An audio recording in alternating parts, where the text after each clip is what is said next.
देखिए, बिहार में राजनीति का मतलब ही है जातीय गणित। वहां पर कास्ट सिर्फ एक सोशल आइडेंटिटी नहीं है। नहीं, ये तो पार्टियों के लिए वोट खींचने का सबसे बड़ा औजार है। किसके साथ गठबंधन होगा, टिकट किसे मिलेगा और वोट किधर जाएगा, ये सब कुछ बहुत हद तक जाति ही तय करती है। अब जरा इस चार्ट पर नजर डालिए। ये बिहार का पूरा सोशल स्ट्रक्चर दिखा रहा है। सबसे बड़ा हिस्सा 36% ये है ईबीसीज यानी अति पिछड़ा वर्ग का। उसके बाद आते हैं 27% ओबीसी, फिर लगभग 20% अनुसूचित जाति और बाकी में सवर्ण जातियां और मुसलमान हैं। सारी राजनीतिक पार्टियां बस इन्हीं ग्रुप्स को अपनी तरफ करने में लगी रहती हैं ताकि सत्ता की चाबी हाथ लग जाए। और ये टेबल तो और भी साफ कर देता है कि कौन सी पार्टी का वोट बैंक कौन सा जाति समूह है।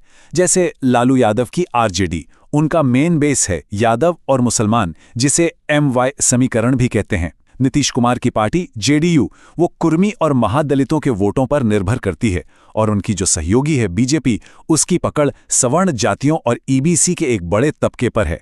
ठीक है, तो अब जब ये जातीय समीकरण दिमाग में बैठ गया है, तो चलिए देखते हैं कि हाल के दिनों में पावर का बैलेंस कैसे बदला है, खासतौर पर रूलिंग गठबंधन के अंदर ही।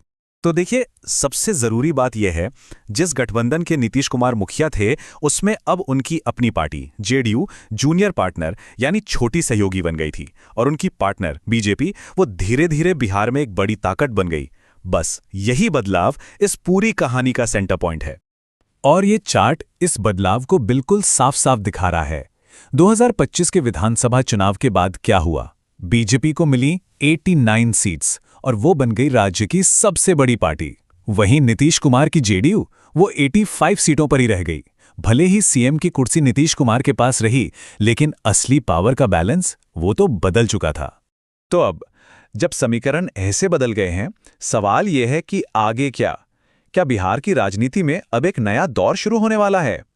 नीतीश कुमार के सीन से हटने के बाद अब बीजेपी के लिए दरवाजा पूरी तरह खुल गया है।